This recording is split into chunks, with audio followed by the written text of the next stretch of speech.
Hey, everybody, it's Matt. This is the 10-Minute Bible Hour podcast, and I would like for you to picture your worst ever party faux pas. You know what it is. You know what it is immediately. You don't even have to think about it. In fact, if you're listening to this with someone who loves you and has known you for a long time, they're looking at you right now, indicating that they know what it is. Everybody has a party faux pas. Party faux pas are what keep us awake at night and cause us to feel deep regret, whisper things to ourselves that are, you idiot, stupid, I can't believe you did that. I got a bunch of them, and I'm not going to tell you about all of them because I want to retain some shred of dignity in this relationship. But I will tell you about one. Maybe those of you who are old timers have been around here for forever. Maybe you've heard this one before. I can't remember if I told you or not. When I was real little, I think it was at my dad's seminary, maybe. I mean, we're talking earliest fuzzy memories here. So, you can't hold me to the details, but I think we were at some sort of ball or dance. Maybe it was a wedding dance or something. It seems to me that maybe it was a wedding dance. And my little sister was a toddler, and I was just a tiny bit older than her. And she was out there, and we were dancing together. And it was like, oh, that's so cute.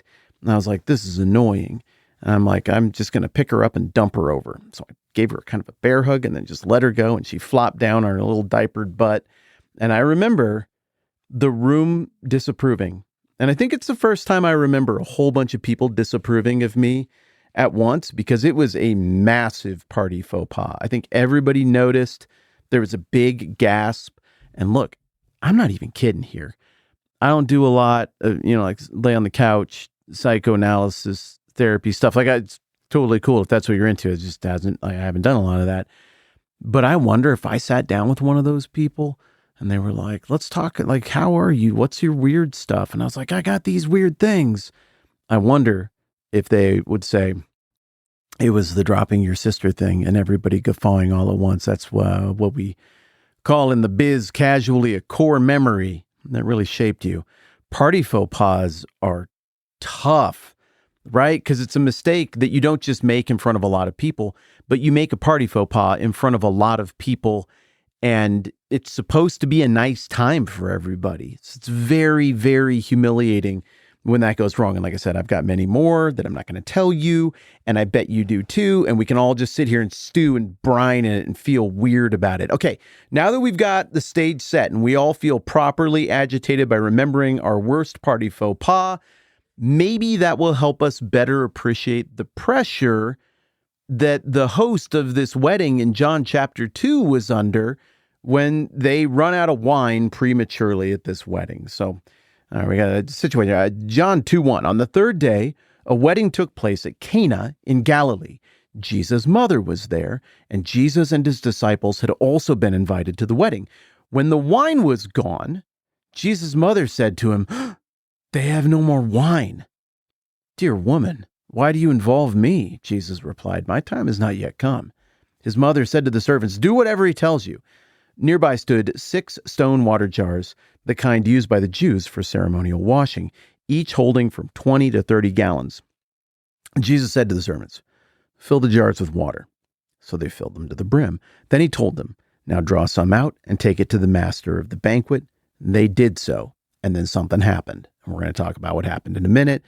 But everybody's heard the phrase turning water into wine. So I think you know what's going to happen. It doesn't seem like that big a deal. Like a lot of things in the Bible, right? When we're cruising through the stories and stuff in the narrative parts of the Bible, it just doesn't seem like that big a deal. My story about dropping my sister on the floor when I was little and she was a toddler, I mean, it doesn't sound good. But it doesn't sound like that. It's like not a core memory for you because I told you about it. It's not going to stick with you like that. But when you're in the moment, these are huge things. Now, I have never lived in the 1st century AD. I've never been Jewish, not even for 6 or 8 months when things were screwed up at 23andMe. I was 4% African American for a while right there. They said I was maybe a little bit from Morocco. So for a little while, that was me, but then it just wore off. I re-logged in. I was like, no, I'm telling you, I'm 4% African. And then it was just gone. I was like, I promise it was there. I got a screen cap. I can prove it. But what I'm saying is I've never, even for a minute, been even a little bit Jewish, never lived in the first century. I got no Middle Eastern heritage, nothing, right? So I can't relate to these pressures at all. I don't understand how they did what, I don't feel any of this.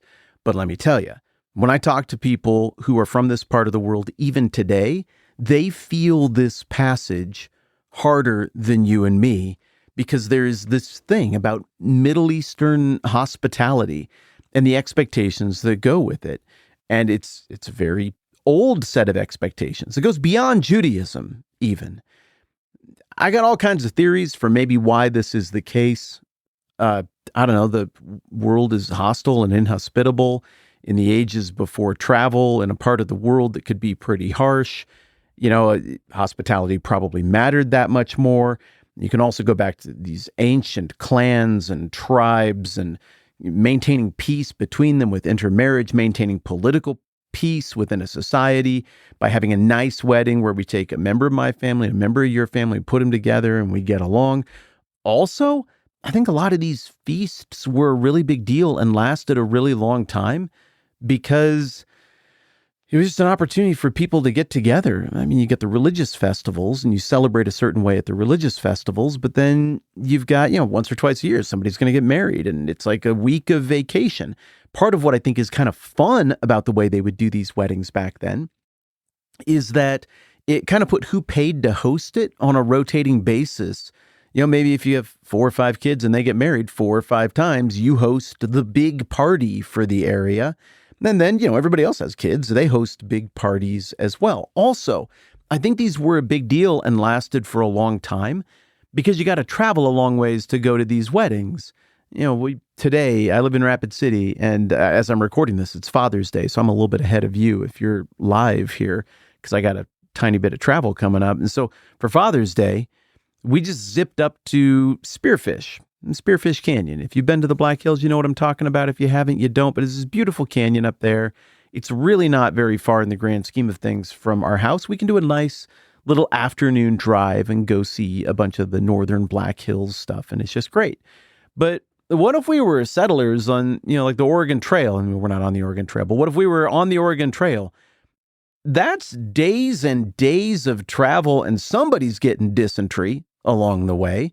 No sane person would do that overland trek without a car up to Spearfish and just stay for 2 hours and be like, oh, we need to make an appearance at this wedding. Oh, we dropped in. Okay, we had a nice time. No, everybody's doing all this travel. They're being asked to come a long way for these weddings, like this one that's taking place in Cana. And so it's going to be a multi-day experience, just like one day bleeds into the next.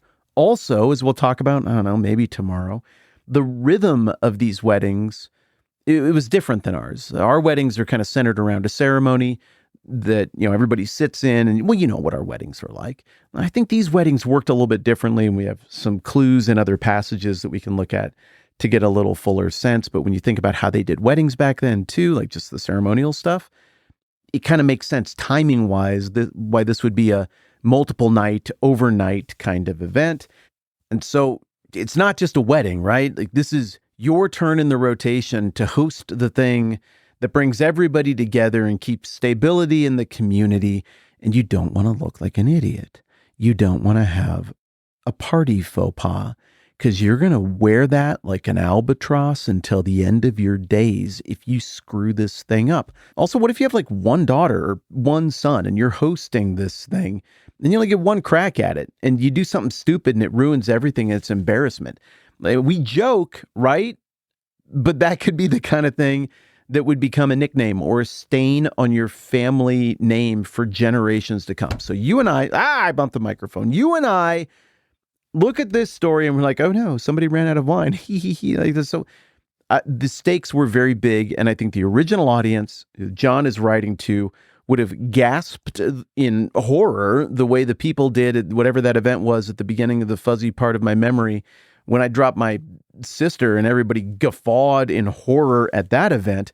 I think the original audience would have been like, oh, wow, that's a real problem. You're only on the 3rd day of a wedding and you're out of wine. Oh, no, you didn't count the cost very well, brother. Oh, no, people are going to sober up or just get annoyed. They're going to leave.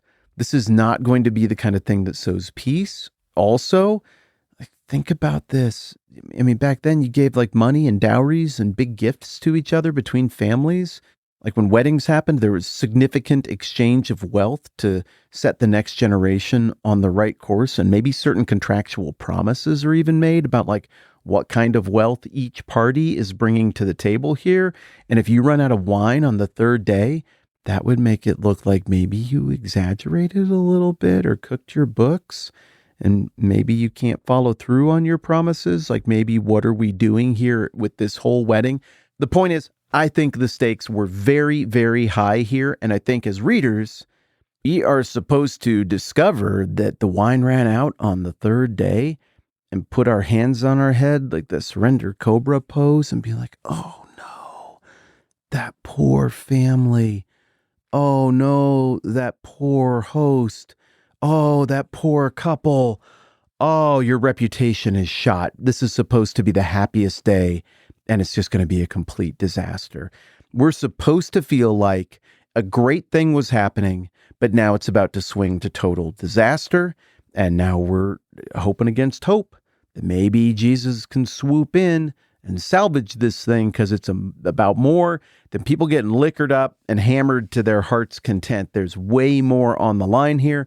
I think we just got to do a little extra effort to put ourselves in the shoes of the original audience, and hopefully we're well on our way in that regard. Okay, more stuff about this wedding at Cana tomorrow. Real quick, I need to say thank you again because I went over to Amazon.com, a place where you can buy anything, and I checked on my book. I try not to check on it very much, but I kind of hope people will buy it and maybe like it. And dang, a bunch of you have given this 5 stars, and the reviews that you've written are ludicrously nice.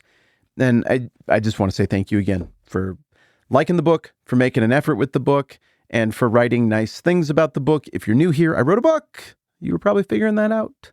It's called The Lightning Fast Field Guide to the Bible. It's like the really fast version comparatively of what we're doing here. Thank you so much to everybody. You've all been so supportive about that, and you putting your name next to my name by writing a review is a much bigger deal than you probably think. Thank you so much for doing that. More on the wedding at Cana tomorrow. I'm Matt. This is the 10-Minute Bible Hour podcast. Let's do this again soon.